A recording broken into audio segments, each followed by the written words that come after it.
वो घर श्मशान है जिसमें प्रभु चर्चा न हो। आज का मानव इतना व्यस्त है कि चाह कर भी भजन के लिए समय नहीं निकाल पाता। ऐसी परिस्थिति में गीता का संदेश कर्ण कुहरों तक पहुंच भर जाए तो परम श्रेय और समृद्धि के संस्कारों का बीजारोपण हो जाता है। भगवान की वाणी के इन कैसेटों से दिन भर उस परम प्रभु का स्मरण बना रहेगा और यही भजन की आधारशिला है।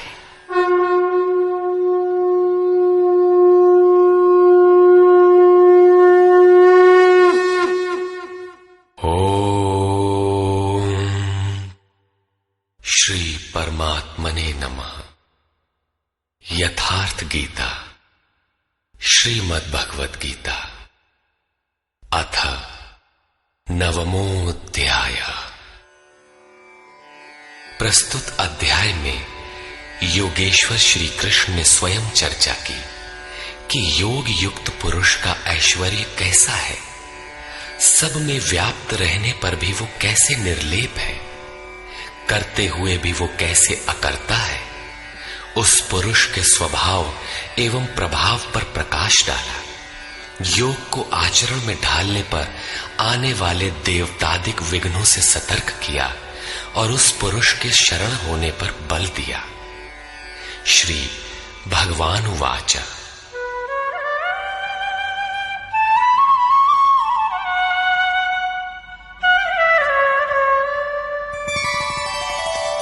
इदन्तु ते गुह्यतमम् प्रवक्ष्याम्यनसूयवे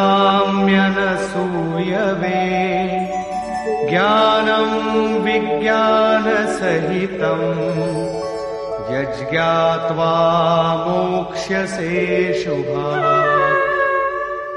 योगेश्वर श्री कृष्ण ने कहा, अर्जुन, असूया अर्थात डाह ईर्ष्या रहित तेरे लिए मैं इस परम गोपनीय ज्ञान को विज्ञान सहित कहूंगा, अर्थात प्राप्ति के पश्चात महापुरुष की रहनी के साथ कहूंगा कि कैसे वो महापुरुष सर्वत्र एक साथ कर्म करता है, कैसे वो जागृति प्रदान करता है, रथी बनकर आत्मा के साथ कैसे सदैव रहता है। यत् ज्ञात्वा, जिसे साक्षात जानकर तू दुख रूपी संसार से मुक्त हो जाएगा। वो ज्ञान कैसा है, इस पर कहते हैं, राजविद्या राजगुह्यम् पवित्रमिदमुत्तमम् प्रत्यक्षावगमम् धर्म्यम् सुसुखम् कर्तुमव्ययम्। विज्ञान से संयुक्त ये ज्ञान सभी विद्याओं का राजा है। विद्या का अर्थ भाषा ज्ञान अथवा शिक्षा नहीं है। विद्या ही का ब्रह्म गति प्रदाया सा विद्या या विमुक्तये। विद्या उसे कहते हैं कि जिसके पास आए उसे उठाकर ब्रह्म पथ पर चलाते हुए मोक्ष प्रदान कर दे। यदि रास्ते में रिद्धियों सिद्धियों अथवा प्रकृति में कहीं उलझ गया तो सिद्ध है कि अविद्या सफल हो गई। वो विद्या नहीं है। ये राजविद्या ऐसी है जो निश्चित कल्याण करने वाली है। ये सभी गोपनीयों का राजा है। अविद्या और विद्या के अवगुंठन का अनावरण होने पर योग युक्तता के पश्चात ही इससे मिलन होता है। ये अति पवित्र, उत्तम और प्रत्यक्ष फल वाला है। इधर करो उधर लो, ऐसा प्रत्यक्ष फल वाला है। ये अंधविश्वास नहीं है कि इस जन्म में साधन करो, फल कभी दूसरे जन्मों में मिलेगा। ये परम धर्म परमात्मा से संयुक्त है। विज्ञान सहित ये ज्ञान करने में सरल और अविनाशी है। अश्रद्दधाना पुरुषा धर्मस्यास्य परन्तप अप्राप्य मां निवर्तन्ते मृत्यु संसार वर्त्मनि।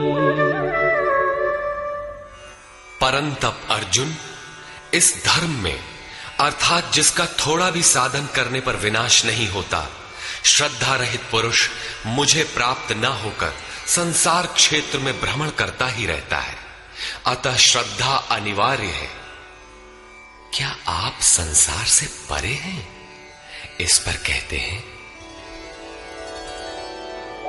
मया ततमिदं सर्वं जगदव्यक्तमूर्तिना मत्स्थानि सर्वभूतानि न चाहं तेष्वस्थितः।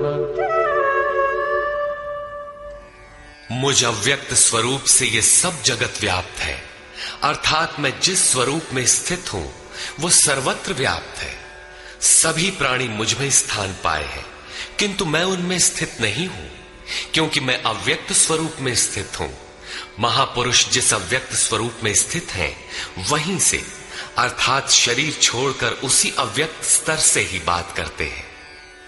इसी क्रम में आगे कहते हैं, न च मत्स्थानि भूतानि पश्य मे योगमैश्वरम् भूतभृन्न च भूतस्थो ममात्मा भूतभावनः। वस्तुतः सब भूत भी मुझ में स्थित नहीं है, क्योंकि वे मरण धर्मा है, प्रकृति के आश्रित है।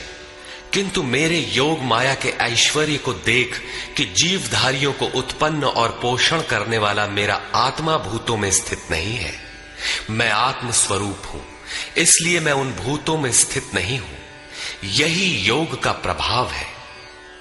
इसको स्पष्ट करने के लिए योगेश्वर श्री कृष्ण दृष्टांत देते हैं। यथाकाशस्थितो नित्यं वायुः सर्वत्र गो महान् तथा सर्वाणि भूतानि मत्स्थानीत्युपधारय। जैसे आकाश में ही उत्पन्न होने वाला महान वायु आकाश में सदैव स्थित है, किंतु उसे मलिन नहीं कर पाता, ठीक वैसे ही संपूर्ण भूत मुझ में स्थित है, ऐसा जान। ठीक इसी प्रकार मैं आकाशवत निर्लेप हूं, वे मुझे मलिन नहीं कर पाते। प्रश्न पूरा हुआ। यही योग का प्रभाव है। अब योगी करता क्या है, इस पर कहते हैं,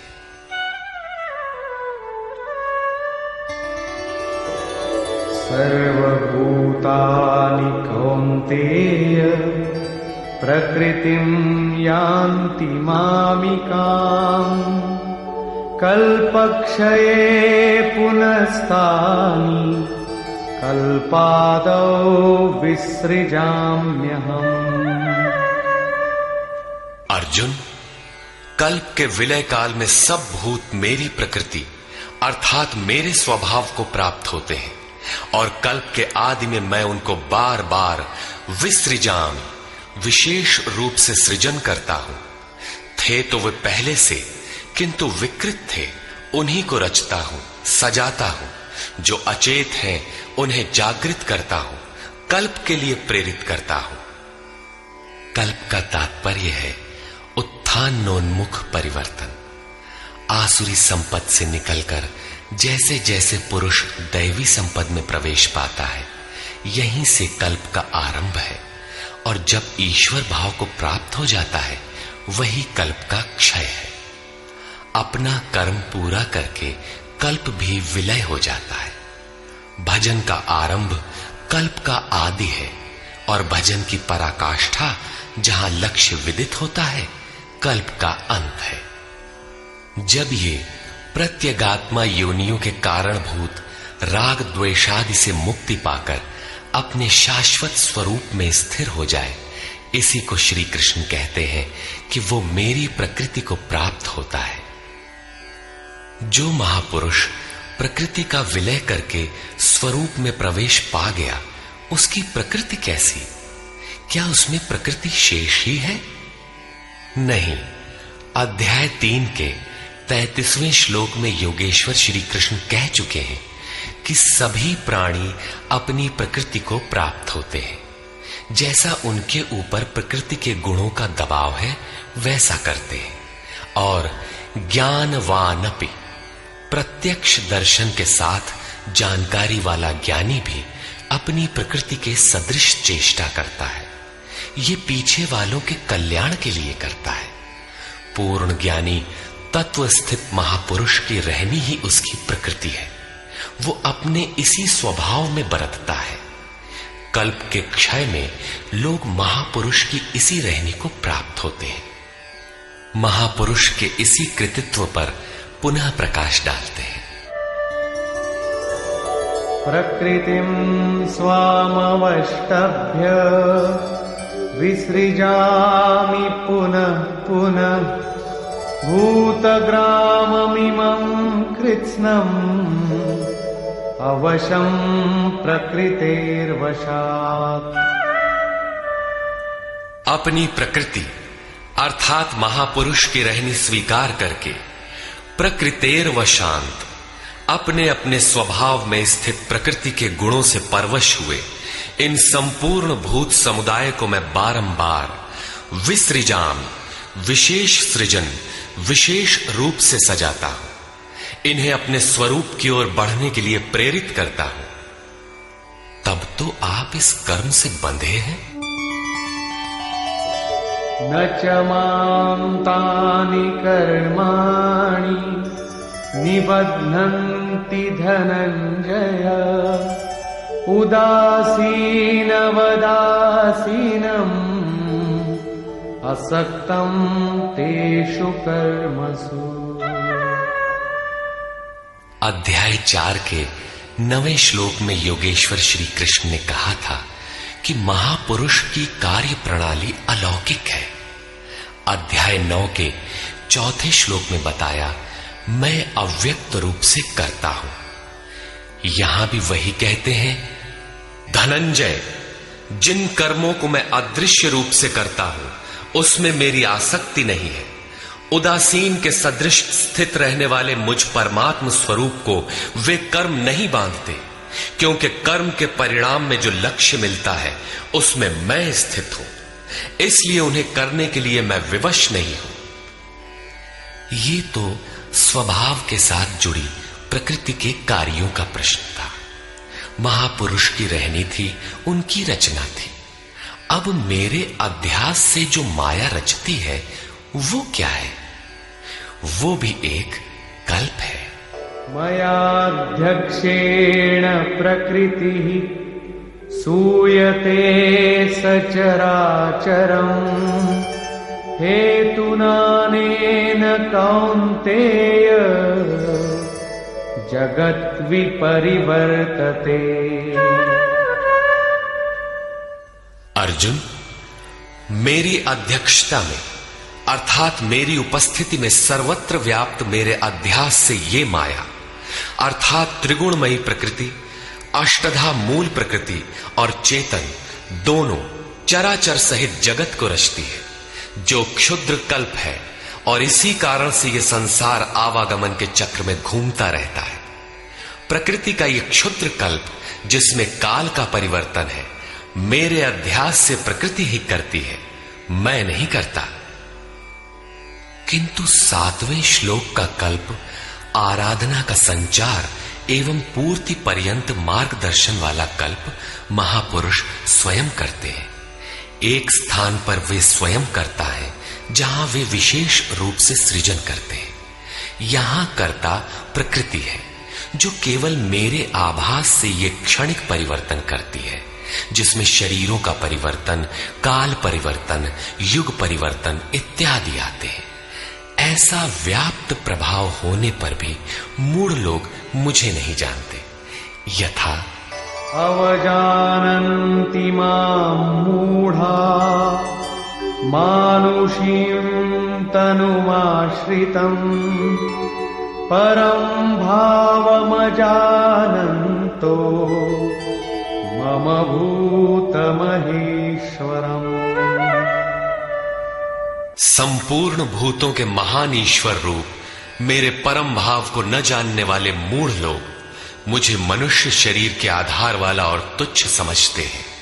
संपूर्ण प्राणियों के ईश्वरों का भी जो महान ईश्वर है उस परम भाव में मैं स्थित हूं, किंतु हूं मनुष्य शरीरधारी। मूढ़ लोग इसे नहीं जानते, वे मुझे मनुष्य कहकर संबोधित करते हैं। उनका दोष भी क्या है? जब वे दृष्टिपात करते हैं तो महापुरुष का शरीर ही तो दिखाई पड़ता है। कैसे वे समझे कि आप महान ईश्वर भाव में स्थित हैं? वे क्यों नहीं देख पाते? इस पर कहते हैं,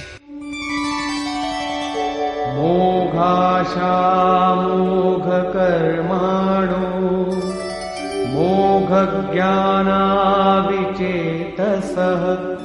राक्षसीमासुरीं चैव प्रकृतिं मोहिनीं श्रिताः। वे वृथा आशा अर्थात जो कभी पूर्ण न हो ऐसी आशा, वृथा कर्म अर्थात बंधनकारी कर्म, वृथा ज्ञान अर्थात जो वस्तुतः अज्ञान है, विचेतसः विशेष रूप से अचेत हुए राक्षसों और असुरों के से मोहित होने वाले स्वभाव को धारण किए होते हैं, अर्थात आसुरी स्वभाव वाले होते हैं। इसलिए मनुष्य समझते हैं असुर और राक्षस मन का एक स्वभाव है, न कि कोई जाति या योनि। आसुरी स्वभाव वाले मुझे नहीं जान पाते, किंतु महात्मा जन मुझे जानते और भजते हैं। महात्मानस्तु मां पार्थ दैवीं प्रकृतिमाश्रिताः भजन्त्यनन्यमनसो ज्ञात्वा भूतादिमौ व्ययम्। हे पार्थ, परंतु दैवी प्रकृति अर्थात दैवी संपत्ति के आश्रित हुए महात्मा जन मुझे सब भूतों का आदिकरण अव्यक्त और अक्षर जानकर अनन्य मन से अर्थात मन के अंतराल में किसी अन्य को स्थान न देकर केवल मुझ में श्रद्धा रखकर निरंतर मुझे भजते हैं। किस प्रकार भजते हैं? इस पर कहते हैं, सततं कीर्तयन्तो मां यतन्तश्च दृढव्रताः नमस्यन्तश्च मां भक्त्या नित्ययुक्ता उपासते। वे निरंतर चिंतन के व्रत में अचल रहते हुए मेरे गुणों का चिंतन करते हैं, प्राप्ति के यत्न करते हैं और मुझे बारंबार नमस्कार करते हुए सदैव मुझसे संयुक्त होकर अनन्य भक्ति से मुझे उपासते हैं, अविरल लगे रहते हैं। कौन सी उपासना करते हैं? कैसा है ये कीर्ति ज्ञान? कोई दूसरी उपासना नहीं, वरन वही यज्ञ जिसे विस्तार से बता आए हैं, उसी आराधना को यहां संक्षेप में योगेश्वर श्री कृष्ण दोहरा रहे हैं। ज्ञान यज्ञेन चाप्यन्ये यजन्तो मामुपासते एकत्वेन पृथक्त्वेन बहुधा विश्वतो मुखम्।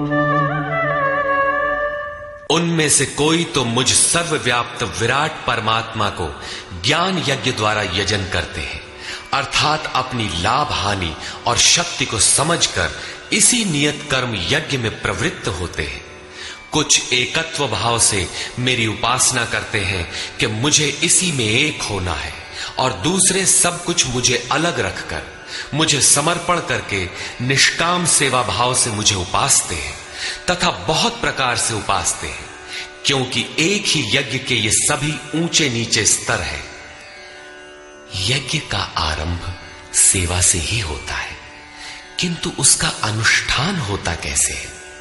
योगेश्वर श्री कृष्ण कहते हैं, यज्ञ मैं करता हूं। यदि महापुरुष रथी न हो तो यज्ञ पार नहीं लगेगा। उन्हीं के निर्देशन में साधक समझ पाता है कि अब वो किस स्तर पर है, कहां तक पहुंच सका है। वस्तुतः यज्ञ करता कौन है? इस पर योगेश्वर श्री कृष्ण कहते हैं, अहं क्रतुरहं यज्ञः स्वधाहमहमौषधम् मन्त्रोऽहमहमेवाज्यम् अहमग्निरहं हुतम्। कर्ता मैं हूं। वस्तुतः कर्ता के पीछे प्रेरक के रूप में सदैव संचालित करने वाला इष्ट ही है। कर्ता द्वारा जो पार लगता है मेरी देन है। यज्ञ मैं हूं। यज्ञ आराधना की विधि विशेष है। पूर्ति काल में यज्ञ जिसका सृजन करता है उस अमृत का पान करने वाला पुरुष सनातन ब्रह्म में प्रवेश पा जाता है। स्वधा मैं हूं अर्थात अतीत के अनंत संस्कारों का विलय करना, उन्हें तृप्त कर देना मेरी देन है। भवरोग को मिटाने वाली औषधि मैं हूं। मुझे पाकर लोग इस रोग से निवृत्त हो जाते हैं। मंत्र मैं हूं। मन को श्वास के अंतराल में निरोध करना मेरी देन है। इस निरोध क्रिया में तीव्रता लाने वाली वस्तु आज्य अर्थात हवि भी मैं हूं। अग्नि मैं हूं। मेरे ही प्रकाश में मन की सभी प्रवृत्तियां विलय होती हैं तथा हवन अर्थात समर्पण भी मैं ही हूं। यहां योगेश्वर श्री कृष्ण बार बार मैं हूं कह रहे हैं। इसका आशय मात्र इतना है कि मैं ही प्रेरक के रूप में आत्मा से अभिन्न होकर खड़ा हो जाता हूं तथा निरंतर निर्णय देते हुए योग क्रिया को पूर्ण कराता हूं। इसी का नाम विज्ञान है। पूज्य महाराज जी कहा करते थे कि जब तक इष्ट देव रथी होकर श्वास प्रश्वास पर रोकथाम न करने लगे तब तक भजन आरंभ ही नहीं होता।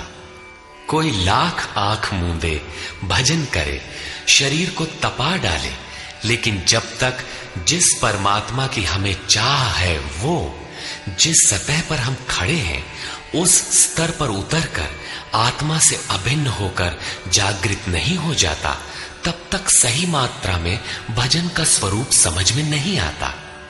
इसीलिए महाराज जी कहते थे, मेरे स्वरूप को पकड़ो मैं सब दूंगा। श्री कृष्ण कहते हैं सब मुझसे होता है।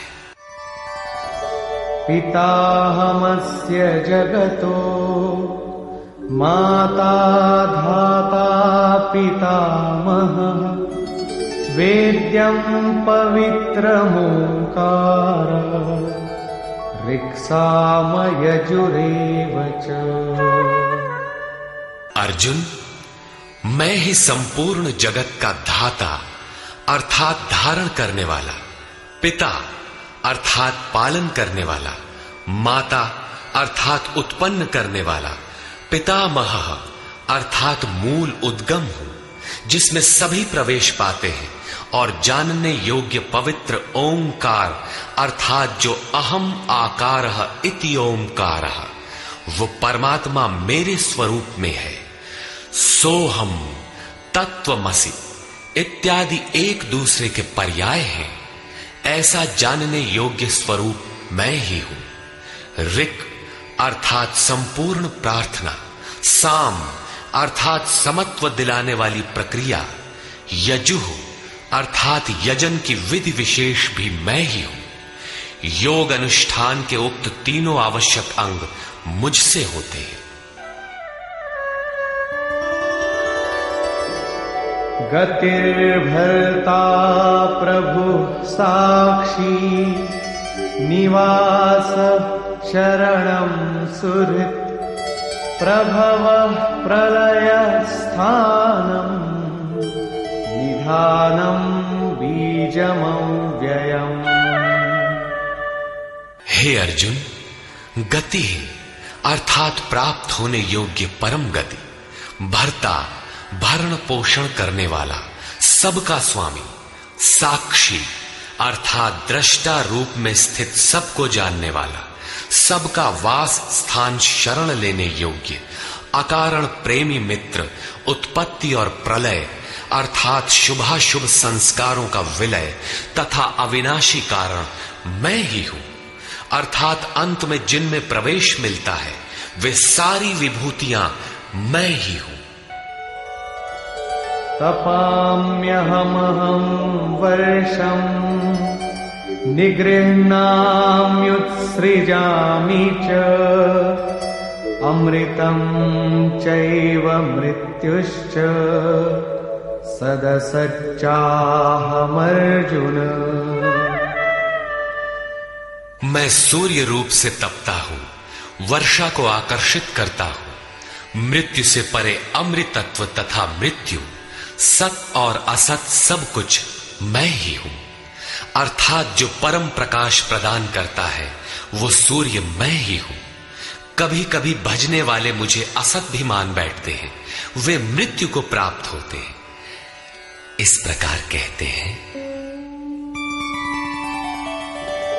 त्रैविद्या मां सोमपाः पूतपापाः यज्ञैरिष्ट्वा स्वर्गतिं प्रार्थयन्ते ते पुण्यमासाद्य सुरेन्द्रलोकम् अश्नन्ति दिव्यान् दिवि देवभोगान्। आराधना विद्या के तीनों अंग ऋक्, साम और यज अर्थात प्रार्थना, समत्व की प्रक्रिया और यजन का आचरण करने वाले, सोम अर्थात चंद्रमा के क्षीण प्रकाश को पाने वाले, पाप से मुक्त होकर पवित्र हुए पुरुष उसी यज्ञ की निर्धारित प्रक्रिया द्वारा मुझे इष्ट रूप में पूजकर स्वर्ग के लिए प्रार्थना करते हैं। यही असत की कामना है जिससे वे मृत्यु को प्राप्त होते हैं, उनका पुनर्जन्म होता है, जैसा पिछले श्लोक में योगेश्वर ने बताया। वे पूजते मुझे ही हैं, उसी निर्धारित विधि से पूजते हैं, किंतु बदले में स्वर्ग की याचना करते हैं। वे पुरुष अपने पुण्य के फल स्वरूप इंद्रलोक को प्राप्त होकर स्वर्ग में देवताओं के दिव्य भोग भोगते हैं, अर्थात ये भोग भी मैं ही देता हूं। ते तं भुक्त्वा स्वर्गलोकं विशालम् क्षीणे पुण्ये मर्त्यलोकं विशन्ति एवं त्रयी धर्ममनुप्रपन्ना गतागतं कामकामा लभन्ते। वे उस विशाल स्वर्ग को भोग कर पुण्य क्षीण होने पर मृत्युलोक अर्थात जन्म मृत्यु को प्राप्त होते हैं।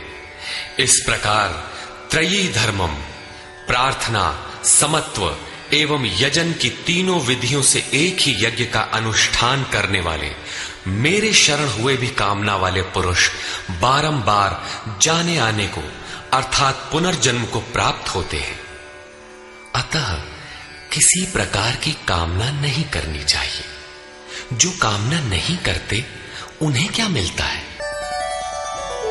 अनन्याश्चिन्तयन्तो मां ये जनाः पर्युपासते तेषां नित्याभियुक्तानां योगक्षेमं वहाम्यहम्। अनन्य भाव से मुझ में स्थित भक्तजन मुझ परमात्म स्वरूप का निरंतर चिंतन करते हैं।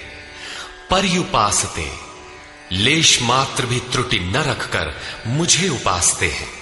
उन नित्य एक ही भाव से संयुक्त हुए पुरुषों का योगक्षेम मैं स्वयं वहन करता हूं, अर्थात उनके योग की सुरक्षा की सारी जिम्मेदारी मैं अपने हाथ में लेता हूं। इतना होने पर भी लोग अन्य देवताओं को भजते हैं। येऽप्यन्य देवता भक्ता यजन्ते श्रद्धयान्विता तेऽपि मामेव कौन्तेय यजन्त्य विधिपूर्वकम्।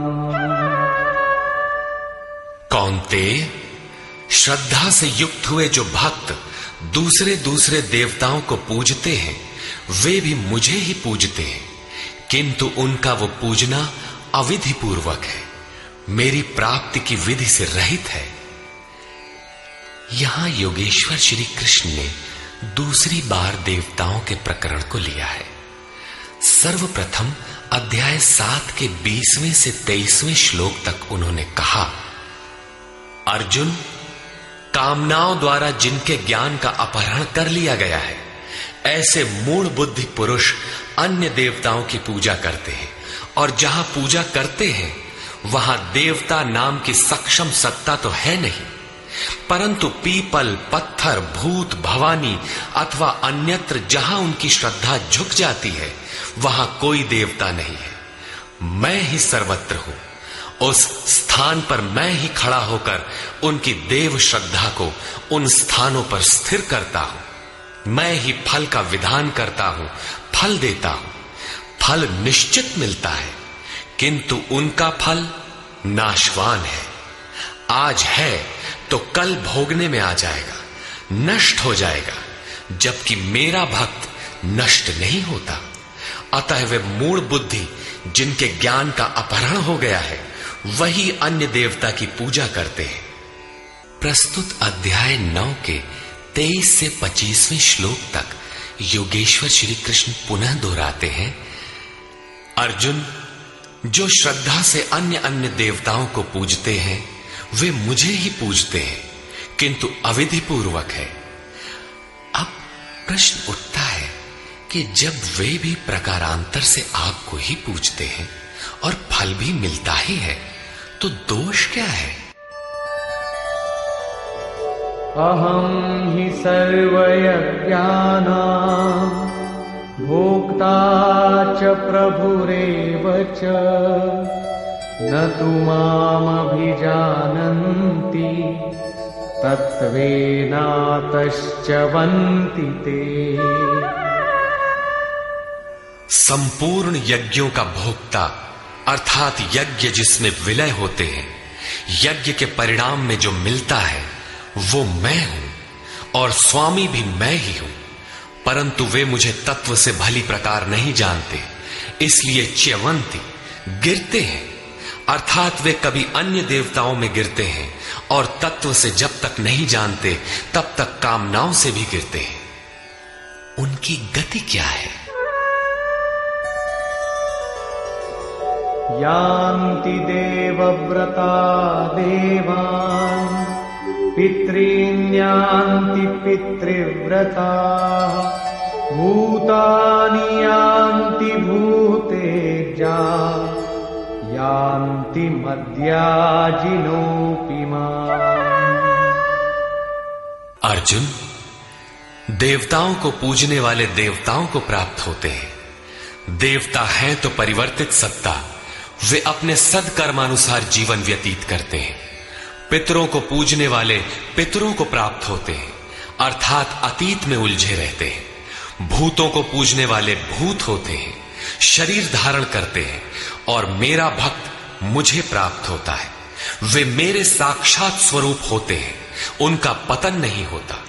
इतना ही नहीं, मेरी पूजा का विधान भी सरल है।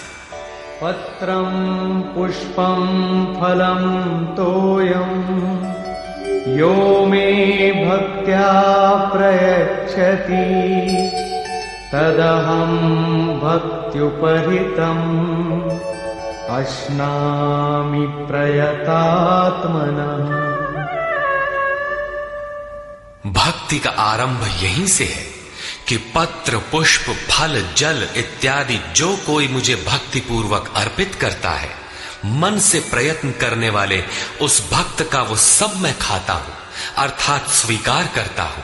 इसलिए यत्करोषि यदश्नासि यज्जुहोषि ददासि यत्तपस्यसि कौन्तेय तत्कुरुष्व मदर्पणम्। अर्जुन, तू जो कर्म अर्थात यथार्थ कर्म करता है, जो खाता है, जो हवन करता है, समर्पण करता है, दान देता है, मन सहित इंद्रियों को जो मेरे अनुरूप तपाता है, वो सब मुझे अर्पण कर, अर्थात मेरे प्रति समर्पित होकर ये सब कर। समर्पण करने से योग के क्षेत्र की जिम्मेदारी मैं ले लूंगा।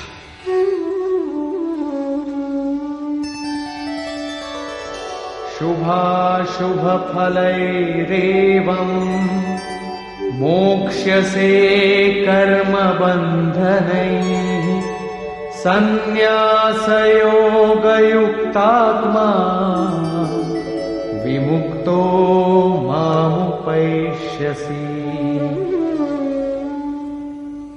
इस प्रकार सर्वस्व के न्यास संन्यास योग से युक्त हुआ तू शुभाशुभ फलदाता कर्मों के बंधन से मुक्त होकर मुझे प्राप्त होगा।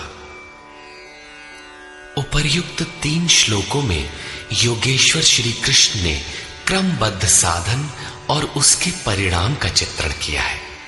पहले पत्र पुष्प फल जल का पूर्ण श्रद्धा से अर्पण, दूसरे समर्पित होकर कर्म का आचरण और तीसरे पूर्ण समर्पण के साथ सर्वस्व का त्याग। इनके द्वारा कर्म बंधन से विमुक्त अर्थात विशेष रूप से मुक्त हो जाएगा। मुक्ति से मिलेगा क्या? बताया मुझे प्राप्त होगा। यहां मुक्ति और प्राप्ति एक दूसरे के पूरक है। आपकी प्राप्ति ही मुक्ति है, तो उससे लाभ इस पर कहते हैं समोहं सर्वभूतेषु न मे द्वेषोऽस्ति न प्रियः ये भजन्ति तु मां भक्त्या मयि ते तेषु चाप्यहम्। सृष्टि में न मेरा कोई प्रिय है और न अप्रिय है, किंतु जो अनन्य भक्त है वो मुझ में है और मैं उसमें हूं। यही मेरा एकमात्र रिश्ता है, उसमें परिपूर्ण हो जाता हूं। मुझ में और उसमें कोई अंतर नहीं रह जाता। तब तो बहुत भाग्यशाली लोग ही भजन करते होंगे। भजन करने का अधिकार किसे है? इस पर योगेश्वर श्री कृष्ण कहते हैं अपि चेत् सुदुराचारो भजते मामनन्यभाक् साधुरेव समन्तव्यः सम्यग् व्यवसितो हि सः। यदि अत्यंत दुराचारी भी अनन्य भाव से अर्थात अन्य धन न, मेरे सिवाय किसी अन्य वस्तु या देवता को न भजकर केवल मुझे ही निरंतर भजता है, वो साधु ही मानने योग्य है। अभी वो साधु हुआ नहीं है, किंतु उसके हो जाने में संदेह भी नहीं है, क्योंकि वो यथार्थ निश्चय से लग गया है। अतः भजन आप भी कर सकते हैं, बशर्ते कि आप मनुष्य हो, क्योंकि मनुष्य ही यथार्थ निश्चय वाला है। गीता पापियों का उद्धार करती है और वो पथिक क्षिप्रं भवति धर्मात्मा शश्वच्छान्तिं निगच्छति कौन्तेय प्रतिजानीहि न मे भक्तः प्रणश्यति। इस भजन के प्रभाव से वो दुराचारी भी शीघ्र ही धर्मात्मा हो जाता है, परम धर्म परमात्मा से संयुक्त हो जाता है तथा सदैव रहने वाली परम शांति को प्राप्त होता है। कौन्तेय, तो निश्चय पूर्वक सत्य जान कि मेरा भक्त कभी नष्ट नहीं होता। यदि एक जन्म में पार नहीं लगा तो अगले जन्मों में भी वही साधन करके शीघ्र ही परम शांति को प्राप्त होता है। अतः सदाचारी दुराचारी सभी को भजन करने का अधिकार है। इतना ही नहीं अपितु मां हि पार्थ व्यपाश्रित्य येऽपि स्युः पापयोनयः स्त्रियो वैश्यास्तथा शूद्राः तेऽपि यान्ति परां गतिम्। पार्थ, स्त्री, वैश्य, शूद्रादि तथा जो कोई पाप योनि वाले भी हो, वे सभी मेरे आश्रित होकर परम गति को प्राप्त होते हैं। अतः ये गीता मनुष्य मात्र के लिए है। चाहे वो कुछ भी करता हो, कहीं भी पैदा हुआ हो, सबके लिए ये एक समान कल्याण का उपदेश करती है। गीता सार्वभौम है।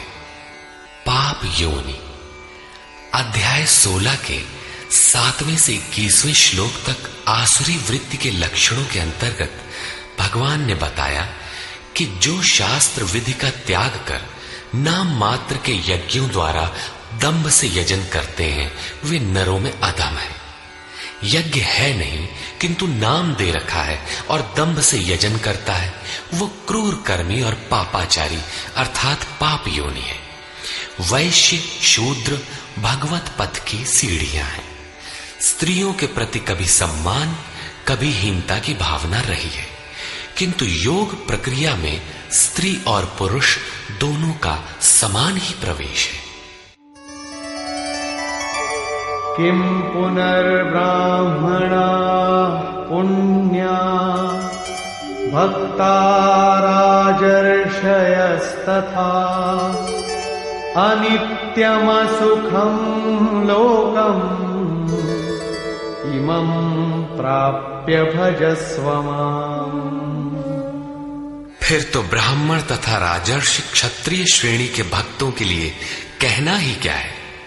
ब्राह्मण एक अवस्था विशेष है जिसमें ब्रह्म में प्रवेश दिला देने वाली सारी योग्यताएं विद्यमान है। शांति, आर्जव, अनुभवी, उपलब्धि, ध्यान और इष्ट के निर्देशन पर जिसमें चलने की क्षमता है, यही ब्राह्मण की अवस्था है। राजर्षि क्षत्रिय में रिद्धियों सिद्धियों का संचार, शौर्य, स्वामी भाव, पीछे न हटने का स्वभाव रहता है। इस योग स्तर पर पहुंचे हुए योगी तो पार होते ही हैं, उनके लिए क्या कहना है। अतः अर्जुन, तू सुख रहित क्षण भंगुर इस मनुष्य शरीर को प्राप्त होकर मेरा ही भजन कर। इस नश्वर शरीर के ममत्व पोषण में समय नष्ट न कर। अतः वे भजन की धारणा पर प्रोत्साहन देते हैं। मन्मना भव मद्भक्तो मद्याजी मां नमस्कुरु मामे वैश्यसि युक्त्वैवम् आत्मानं मत्परायणः। अर्जुन, मेरे में ही मन वाला हो, सिवाय मेरे दूसरे भाव मन में ना आने पाए। मेरा अनन्य भक्त हो, अनवरत चिंतन में लग, श्रद्धा सहित मेरा ही निरंतर पूजन कर और मेरे को ही नमस्कार कर। इस प्रकार मेरे शरण हुआ, आत्मा को मुझ में एक ही भाव से स्थित कर, तू मुझे ही प्राप्त होगा, अर्थात मेरे साथ एकता प्राप्त करेगा।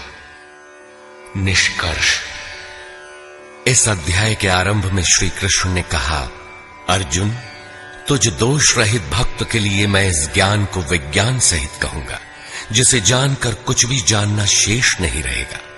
इसे जानकर तू संसार बंधन से छूट जाएगा। यह ज्ञान संपूर्ण विद्याओं का राजा है। विद्या वह है जो परब्रह्म में प्रवेश दिलाए। यह ज्ञान उसका भी राजा है, अर्थात निश्चित कल्याण करने वाला है। यह संपूर्ण गोपनीयों का भी राजा है। गोपनीय वस्तु को भी प्रत्यक्ष कराने वाला है। यह प्रत्यक्ष फल वाला, साधन करने में सुगम और अविनाशी है। इसका थोड़ा भी साधन आपसे पार लग जाए तो इसका कभी नाश नहीं होता, वरन इसके प्रभाव से वह परम श्रेय तक पहुंच जाता है। किंतु इसमें एक शर्त है। श्रद्धा विहीन पुरुष परम गति को प्राप्त न होकर संसार चक्र में भटकता है। योगेश्वर श्री कृष्ण ने योग के ऐश्वर्य पर भी प्रकाश डाला। दुख के संयोग का वियोग ही योग है, अर्थात जो संसार के संयोग वियोग से सर्वथा रहित है, उसका नाम योग है। परम तत्व परमात्मा के मिलन का नाम योग है। परमात्मा की प्राप्ति ही योग की पराकाष्ठा है। जो इसमें प्रवेश पा गया, उस योगी के प्रभाव को देख कि संपूर्ण भूतों का स्वामी और जीवधारियों का पोषण करने वाला होने पर भी मेरा आत्मा उन भूतों में स्थित नहीं है। मैं आत्म स्वरूप में स्थित हूं, वही हूं जैसे आकाश से उत्पन्न सर्वत्र विचरने वाला वायु आकाश में ही स्थित है, किंतु उसे मलिन नहीं कर पाता। उसी प्रकार संपूर्ण भूत मुझ में स्थित है, लेकिन मैं उनमें लिप्त नहीं हूं। अर्जुन, कल्प के आदि में मैं भूतों को विशेष प्रकार से रचता हूं, सजाता हूं, और कल्प के पूर्ति काल में संपूर्ण भूत मेरी प्रकृति को अर्थात योगारूढ़ महापुरुष की रहनी को, उनके अव्यक्त भाव को प्राप्त होते हैं। यद्यपि महापुरुष प्रकृति से परे हैं, किंतु प्राप्ति के पश्चात स्वभाव अर्थात स्वयं में स्थित रहते हुए लोक संग्रह के लिए जो कार्य करता है, वह उसकी एक रहनी है। इसी रहनी के कार्यकलाप को उस महापुरुष की प्रकृति कहकर संबोधित किया गया है। एक रचयिता तो मैं हूं जो भूतों को कल्प के लिए प्रेरित करता हूं, और दूसरी रचयिता त्रिगुणमयी प्रकृति है जो मेरे अध्यास से चराचर सहित भूतों को रचती है। यह भी एक कल्प है जिसमें शरीर परिवर्तन, स्वभाव परिवर्तन और काल परिवर्तन निहित है। इस प्रकार कल्प दो प्रकार के हैं। एक तो वस्तु का, शरीर और काल का परिवर्तन कल्प है। यह परिवर्तन प्रकृति ही मेरे आभास से करती है, किंतु इससे महान कल्प जो आत्मा को निर्मल स्वरूप प्रदान करता है, उसका श्रृंगार महापुरुष करते हैं। वे अचेत भूतों को सचेत करते हैं। भजन का आदि ही इस कल्प का आरंभ है, और भजन की पराकाष्ठा कल्प का अंत है। जब यह कल्प भवरोग से पूर्ण निरोग बनाकर शाश्वत ब्रह्म में प्रवेश अर्थात स्थिति दिला देता है, उस प्रवेश काल में योगी मेरी रहनी और मेरे स्वरूप को प्राप्त होता है। प्राप्ति के पश्चात महापुरुष की रहनी ही उसकी प्रकृति है। योगेश्वर श्री कृष्ण कहते हैं, अर्जुन, मूढ़ लोग मुझे नहीं जानते, मुझ ईश्वरों के ईश्वर को भी तुच्छ समझते हैं। साधारण मनुष्य मानते हैं। प्रत्येक महापुरुष के साथ यह विडंबना रही है कि तत्कालीन समाज ने उनकी उपेक्षा की, उनका डटकर विरोध हुआ। श्री कृष्ण भी इसके अपवाद नहीं थे। वे कहते हैं, मैं परम भाव में स्थित हूं, किंतु शरीर मेरा भी मनुष्य का ही है। अतः मूढ़ पुरुष मुझे तुच्छ कहकर, मनुष्य कहकर संबोधित करते हैं। ऐसे लोग व्यर्थ आशा वाले, व्यर्थ कर्म वाले, व्यर्थ ज्ञान वाले हैं कि कुछ भी करें और कह दें कि हम तो कामना नहीं करते, हो गए निष्काम कर्मयोगी। वे आसुरी स्वभाव वाले मुझे नहीं परख पाते, किंतु दैवी संपद को प्राप्त जन अनन्य भाव से मेरा ध्यान करते हैं, मेरे गुणों का निरंतर चिंतन करते हैं। अनन्य उपासना अर्थात यज्ञार्थ कर्म के दो ही मार्ग हैं। पहला है ज्ञान मार्ग अर्थात अपने भरोसे, अपनी शक्ति को समझकर उसी नियत कर्म में प्रवृत्त होना, और दूसरी विधि स्वामी सेवक भावना की है, जिसमें सद्गुरु के प्रति समर्पित होकर वही कर्म किया जाता है। इन्हीं दो दृष्टियों से लोग मुझे उपासते हैं, किंतु उनके द्वारा जो पार लगता है वह यज्ञ, वह हवन, वह कर्ता, श्रद्धा और औषधि जिससे भावरोग की चिकित्सा होती है, मैं ही हूं। अंत में जो गति प्राप्त होती है वह गति भी मैं ही हूं।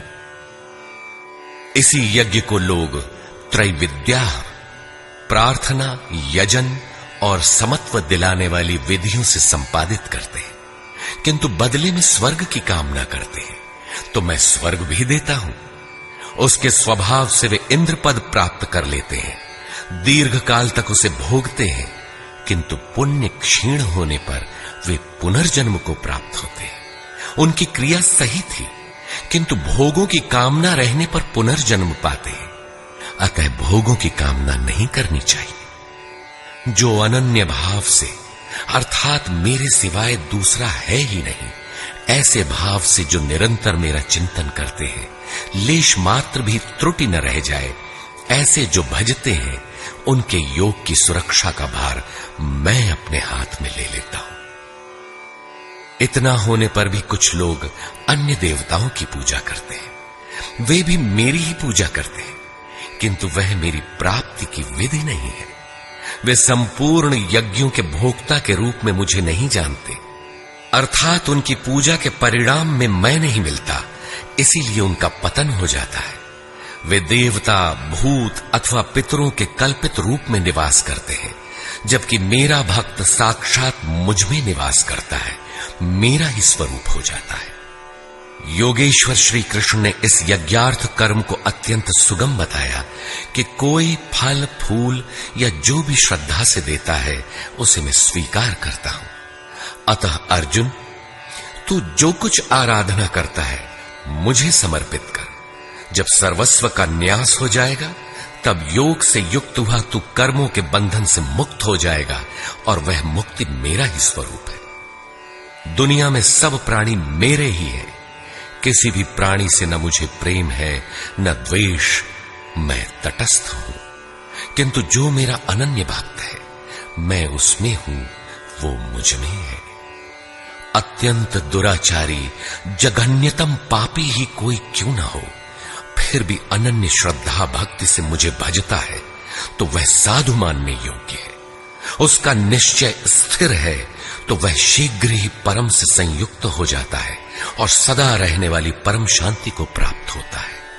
यहां श्री कृष्ण ने स्पष्ट किया कि धार्मिक कौन है।